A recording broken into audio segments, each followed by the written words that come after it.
सबों का साथी योगी जी के आशीर्वाद से भरपूर यहाँ खड़ा महेंद्रनाथ पांडे, मोदी जी के आशीर्वाद से खड़ा महेंद्रनाथ पांडे, यही प्रार्थना माननीय योगी जी के उपस्थिति में निवेदन करके एक बार पुनः माननीय योगी जी का अभिनंदन करते हुए आप सबको अपना प्रणाम निवेदन करता हूँ। भारत माता की, भारत माता की। सभी को आगे बढ़ो, नमस्कार। धन्यवाद जी।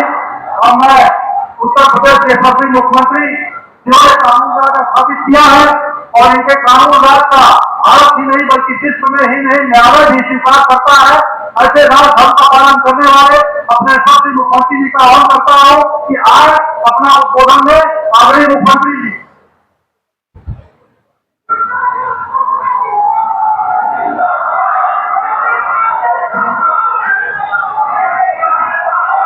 भारत माता की, भारत माता की, भारत माता की।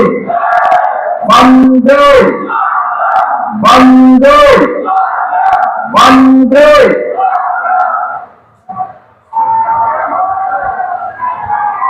बाबा सीमाराम की पावन धरा को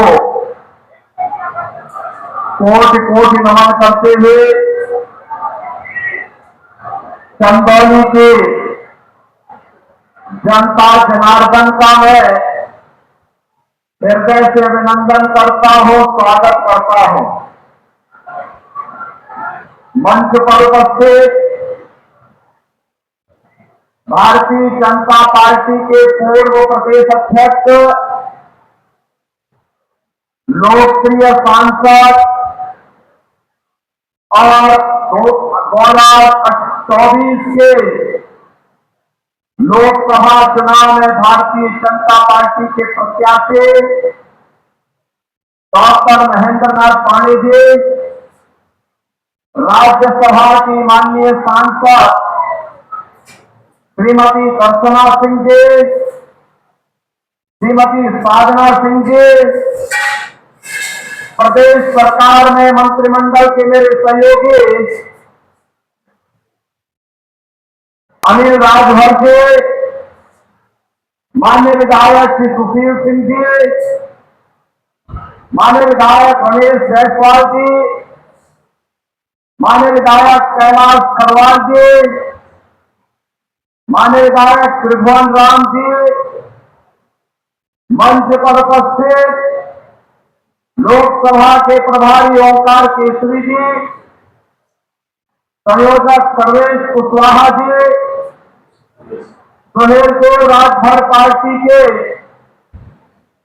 अध्यक्ष बबलू राजभर जी, भारतीय जनता पार्टी के जिला के अध्यक्ष श्री काशीनाथ सिंह जी, जिला प्रभारी श्रीमती अनामिका चौधरी जी, निषाद राज पार्टी के श्री अरविंद कुमार बिंद जी, अपना दल के उदित नारायण पटेल जी, भारतीय जनता पार्टी के मेरे सभी उपस्थित बहन और भाइयों, चंदौली की मेरी उपस्थित सभी जनता जनार्दन, मैं आप सबको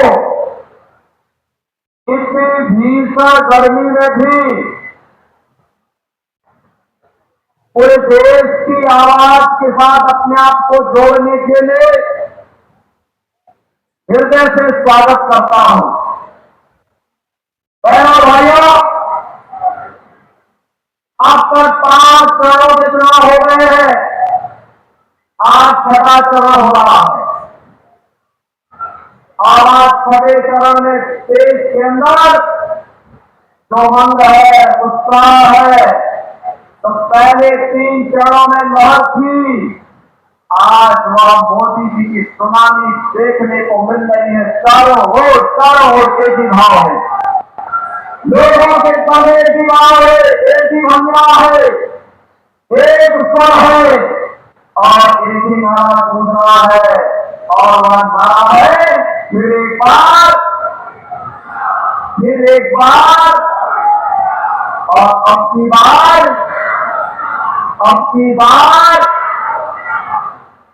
400 पार का नारा सुनकर के समाजवादी पार्टी के लोगों को चारों खाने शिफ्ट हो जाते हैं। क्योंकि समाजवादी पार्टी के लोग इस बात को जानते हैं कि उनका चुनाव लड़ने का औचित्य कुछ भी नहीं, क्योंकि केंद्र में सरकार बनाने के लिए 273 सांसद चाहिए और समाजवादी कुल 60-62 सीट पर ही चुनाव लड़ पा रही है। बहनों और भाइयों, तो जनता से पूछते कि भाजपा 400 पार कैसे पाएगी, तो जनता जनार्दन क्या कहती है? कहती है जो राम को मारे हैं, चंदौली भी यही मानता है ना, मानता है क्या? तो हाथ उठा करके बोला करो, है ना, मानता है ना। और इसीलिए जनता जनार्दन में जवाब देती है, कहती है कि राम भक्त ही राज करेगा दिल्ली के सिंहासन पर। और समाजवादी ठहरी रामद्रोही। समाजवादी पार्टी के सारे चर्चे तो रामद्रोही है। आप बताओ, राम भक्तों पर गोली चलाई थी कि नहीं चलाई थी?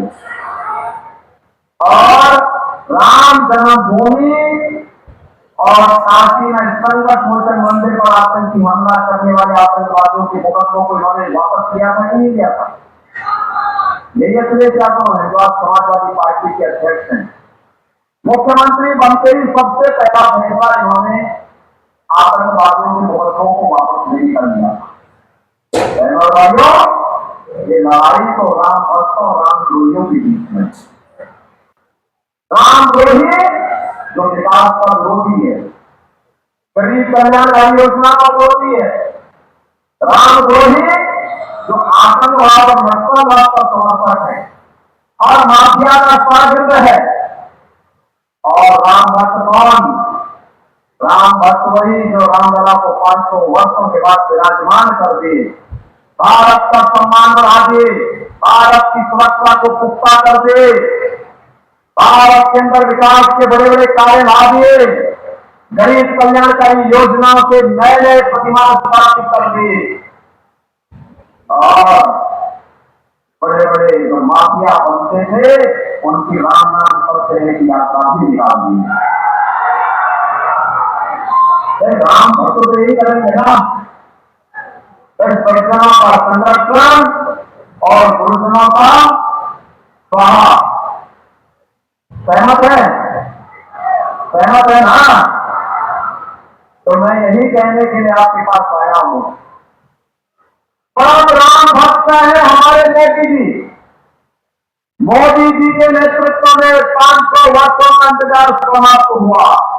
अयोध्या में रामलला फिर भी विराजमान हुए और तो आपका संकल्प था, आपके पूर्वजों का संकल्प था कि रामलला हमारे लिए मंदिर वही बन गया ना।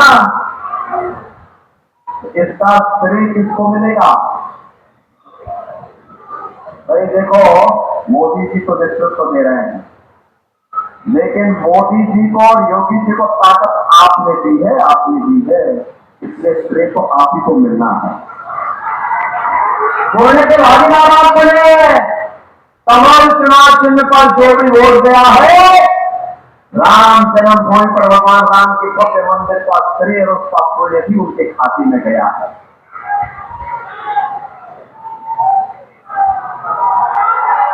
और मोदी जी के नेतृत्व में दुनिया के अंदर भारत का सम्मान किस कदर बढ़ रहा है। आज दुनिया भारत को सम्मान के भाव से देखी। समाजवादी पार्टी की सरकार के साथ उत्तर प्रदेश और कांग्रेस की सरकार समेत देश के सामने पहचान का संकट खड़ा हो गया था। आज दुनिया के अंदर सम्मान बढ़ा है, सुरक्षा पुख्ता हुई है। अब कोई घुसपैठ नहीं करता हमारी सीमाओं में, आतंकी वारदात नहीं होती है। पहले आतंकी घटनाएं घटित होती थी, सुबह उठते थे, समाचार पत्र पढ़ते थे, पहला समाचार भ्रष्टाचार का, घोटाले का, और शाम को होते होते किसी बड़ी आतंकी वारदात के समाचार आते हैं। बहनों और भाइयों, आज आतंकवाद समाप्त, नक्सलवाद समाप्त। अब तो पटाखा जोर से बढ़ जाए तो पाकिस्तान पहले सफाई देता, कहता था मेरा हाथ नहीं है, बोलता है ना, बोलता है ना, क्योंकि छेड़ेगा नहीं, लेकिन कोई छेड़ेगा तो छोड़ेगा भी। मजबूत भारत है, मजबूत सरकार होती तो मजबूत देश भी होता है। और भारत अपने विकास की यात्रा को भी आगे बढ़ा रहा है। विकास की यात्रा के तरह हाईवे प्लस 2 लेन, 4 लेन, 6 लेन, 12 लेन के रेल, वंदे भारत, अमृत भारत, नवा भारत। अब मीटर गेज से चुप चुप चलने वाली ट्रेन नहीं है, अब तो बुलेट की स्पीड के साथ चलने वाली ट्रेन मोदी जी ने देशवासियों को दी है। Metro, ropeway, 1 district 1 medical college, AIIMS, IIT, IIM, IIIT, NIT, world class university, ये सब आज हमारी पहचान विकास के बन रहे हैं। वाटरवे का सबसे विकास हमारे चंदौली वासियों को मिलने वाला है। और विरासत का सम्मान कैसे होना चाहिए बहनों और भाइयों, अगर इसका नमूना देखना हो तो पंडित दीनदयाल उपाध्याय जी का जो स्मारक बना है यहीं पर, आप वहां जाकर के देखो। काशी में काशी भगवान काशी विश्वनाथ का धाम देखो, भगवान मार्कंडेश्वर महादेव का धाम देखो, क्या सुंदर हो गया। पानी जी ने एक पाई जुटा जुटा कर क्या उसको क्या सुंदरीकरण दे दिया है। भाइयों, ये होता है विकास। कोई सोचता था चंदौली में मेडिकल कॉलेज बनेगा, कोई सोचता था? आज तो बाबा कीनाराम जी के नाम पर उनकी स्मृति को जीवंत करवाए रखते हुए मेडिकल कॉलेज बन गया है चंदौली में, बन गया ना, कोई संदेह? चंदौली की सड़कें भी अब 2 लेन और 4 लेन की हो रही है, फ्लाईओवर भी बन रहे, खूब बन रहे हैं। सिंचाई के लिए नई नई सुविधाएं उपलब्ध कराई जा रही है। विकास का वह कार्य आपके जनपद में आया है जिसकी यहाँ पहले लोगों ने कभी सोचा होगा कि अगर ये हो जाता तो अच्छा होता, आज वो हो गया है। बहनों और भाइयों, और गरीब कल्याणकारी योजनाओं का क्या है? आप सोचो, मोदी जी 4 वर्ष से 80 करोड़ लोगों को फ्री में राशन दे रहे हैं, भारत के अंदर आज से 5 वर्ष तक निरंतर जारी रखेंगे। और दूसरी तरफ पाकिस्तान है, 23 करोड़ की कुल आबादी, वो भी भूख से मर रही है। और मैं इसलिए कहता हूं, जो पाकिस्तान का राज आपते हैं वे पाकिस्तान चले जाएं, कृपया पाकिस्तान जाएं, भारत को बोझा न बने। पाकिस्तान में कोई उनके भीख भी नहीं देने वाला है। बहनों और भाइयों, ये भारत है 80 करोड़ लोगों को फ्री में राशन दे रहा है, और जितनी पाकिस्तान की आबादी है उससे बड़ी आबादी को भारत गरीबी रेखा से उभारने में 10 वर्ष में मोदी जी के नेतृत्व में सफल हुआ है। बहनों और भाइयों, 60 करोड़ लोगों को 60 करोड़ लोग प्रतिवर्ष 5 लाख रुपए की आयुष्मान भारत के कार्ड की सुविधा प्रतिवर्ष पा रहे हैं। 50 करोड़ लोगों के जनधन अकाउंट खुल गए हैं। 12 करोड़ किसान प्रधानमंत्री किसान सम्मान निधि का लाभ प्राप्त कर रहे हैं, और उसमें ज्यादा किसान आपकी चंदौली के, क्योंकि चंदौली कृषि बहुल स्थित है। 12 करोड़ घरों में शौचालय बन गया है। 10 करोड़ घरों को उज्ज्वला योजना का कनेक्शन भी मिल गया है। हमने तो यूपी में एक और व्यवस्था की है कि वो जो दीपावली में उज्ज्वला योजना के कनेक्शन कार्यों को फ्री में 1-1 घड़ा सिलेंडर उपलब्ध करवाएंगे, और हम दे रहे हैं। 4 करोड़ गरीबों के मकान बन गए हैं, और मोदी जी ने घोषणा की है, मोदी जी ने घोषणा की है 4 जून को जब फिर एक बार मोदी सरकार बनेगी तो 70 वर्ष से ऊपर के हर एक बुजुर्गों को प्रतिवर्ष 5 लाख रुपए की आयुष्मान भारत की कार्ड की सुविधा देंगे उपचार के लिए। जितने बचे हुए गरीब होंगे उन गरीबों को एक आवास उपलब्ध करवाएंगे, मकान बनाकर के उन गरीबों को भी देंगे। कार्मिकों, गरीबों के, अनाथों को, निराश्रित बच्चों के लिए क्या सुविधा होनी चाहिए, अटल आवासीय विद्यालय उसके नमूने हैं। अनिल राजभर हमारे मंत्री हैं त्रिपाठी, आप जाइए थोड़ा उन विद्यालयों में जाकर देखिए, गरीबों के बच्चों के लिए कैसे हाई क्लास विद्यालय बन रहे हैं। एक तरफ विकास है, गरीब कल्याण भी है, सुरक्षा भी है, सम्मान भी है, और विरासत को आगे बढ़ाने के लिए आपकी आस्था को भरपूर सम्मान है। काशी में काशी विश्वनाथ धाम है, तो अयोध्या में प्रभु राम का भव्य मंदिर का निर्माण भी है। भाइयों, इतना सब कुछ हो रहा है, लेकिन इस सब के बावजूद जब विपक्ष चारों खाने चित है, तब गुमराह कर रहा है, उसने झूठ का सहारा लेना प्रारंभ कर दिया है। क्या बोलता है? कहता है कि भाजपा ही संविधान बदल देगी। अरे बाबा साहब भीमराव अम्बेडकर को तो सर्वाधिक सम्मान भारतीय जनता पार्टी ने, मोदी जी ने दिया है। मोदी जी ने घोषणा की है, क्या घोषणा की है? मोदी जी ने 10 वर्ष में पंचतीर्थ बाबा साहब भीमराव अम्बेडकर के बनाए हैं, लेकिन कांग्रेस का और समाजवादी पार्टी का घोषणा पत्र कहता है कि सत्ता में आएंगे तो अनुसूचित जाति, जनजाति और पिछड़ी जाति के आरक्षण में से कुछ हिस्सा काट करके मुसलमानों को देंगे। भाजपा विरोध कर रही, कह रहे हैं कि धर्म के आधार पर आरक्षण नहीं हो सकता, आरक्षण अनुसूचित जाति, जनजाति और पिछड़ी जाति के लोगों को मिलेगा, किसी मुस्लिम को आरक्षण नहीं मिल सकता। क्योंकि बाबा साहब भीमराव अम्बेडकर ने कहा था धर्म के आधार पर आरक्षण देश के विभाजन का कारण बना था, और यह फिर से हम भारत का विभाजन नहीं होने देंगे। लेकिन कांग्रेस के नेतृत्व में ये लोग भारत के विभाजन की आधारशिला रखना चाहते हैं।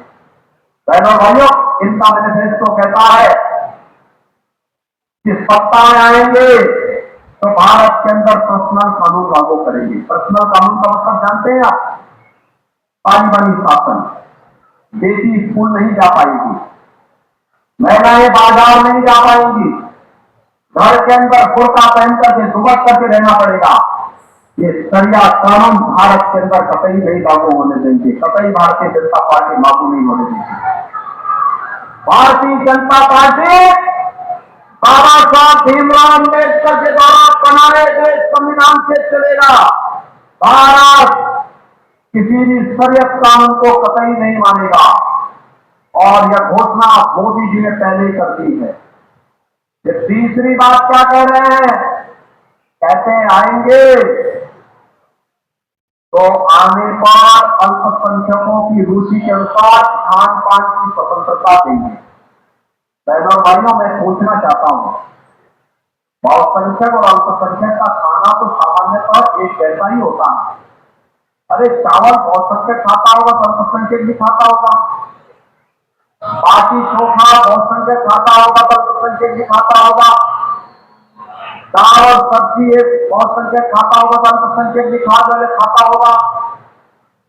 लेकिन एक जगह में आके ठहर जाता है, जब कोई मुसलमान कहता है कि मैं तो हत्या करूंगा, तो कत्ल करूंगा, तो हिंदू बढ़ जाता है, कहता नहीं, जन्म जन्म का नाता है, गौ हमारी, जन्म जन्म का नाता है, गौ हमारी, बोलता है ना। गौ माता के अंदर कोई संस्कार हमारा संतान हो सकता है क्या? नहीं हो सकता।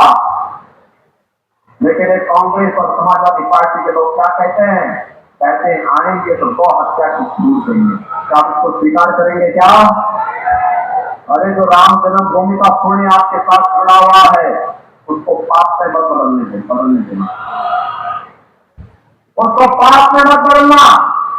और इसीलिए लोग आए आपसे कहने के लिए, मोदी जी के नेतृत्व में आत्मनिर्भर विकसित भारत की कल्पना को साकार करना है, और उसके लिए चंदौली संसदीय सीट पर डॉक्टर महेंद्र नाथ पांडे जी को भारी बहुमत से विजयी बनाकर के भेजना है।